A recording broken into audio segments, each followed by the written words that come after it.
نحمدہ و نصلی علی رسولہ الکریم اما بعد فاعوذ باللہ من الشیطان الرجیم بسم اللہ الرحمن الرحیم رب اشرح لی صدری ویسر لی امری واحلل عقدۃ من لسانی یفقہوا قولی۔ السلام علیکم ورحمۃ اللہ وبرکاتہ۔ صراط مستقیم میں آپ سب کو خوش آمدید۔ پچھلے سبق میں ہم لوگوں نے سورہ الانعام مکمل کر لی تھی، اس کا ریویو دیکھا تھا، عمل کے پوائنٹس دیکھے تھے۔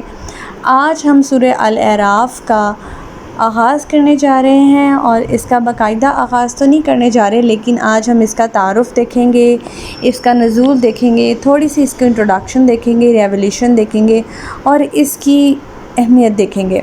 ویسے تو قرآن پاک کی ہر سورت کی ہی اہمیت ہے۔ قرآن پاک ایک ایسی عظیم کتاب ہے جس کی طرح کی کتاب اس دنیا میں آج تک نہیں آئی۔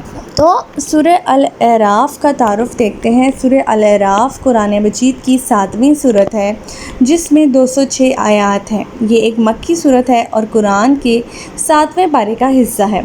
اس سورہ کا نام الاعراف اس کی آیت نمبر 46 سے لیا گیا ہے، جس میں اعراف کا ذکر ہے، یعنی جنت اور جہنم کے درمیان ایک بلندی یا دیوار جہاں کچھ لوگ کھڑے ہوں گے۔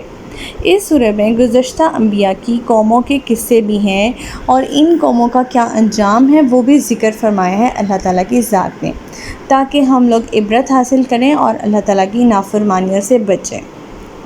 اب اس کا نزول، جسے ہم ریولیوشن کہتے ہیں، وہ دیکھ لیتے ہیں۔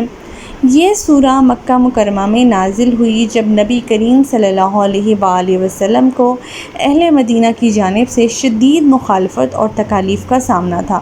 اس سورہ کا نزول ان لوگوں کو ہدایت دینے اور انہیں اللہ کے احکامات کی طرف راغب کرنے کے لیے کیا گیا۔ اس میں اللہ تعالیٰ کی وحدانیت، نبیوں کے پیغام اور قیامت کے دن کا ذکر بھی ملے گا۔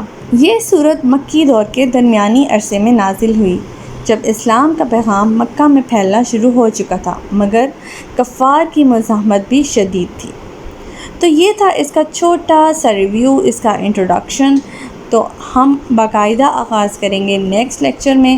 اللہ تعالیٰ سے دعا ہے کہ اللہ تعالیٰ قرآن پاک کے احکامات پر ہمیں عمل پیرا ہونے کی توفیق عطا فرمائے۔ اللہ پاک ہمیں ہدایت دے کہ جس کے بعد گمراہی نہ ہو۔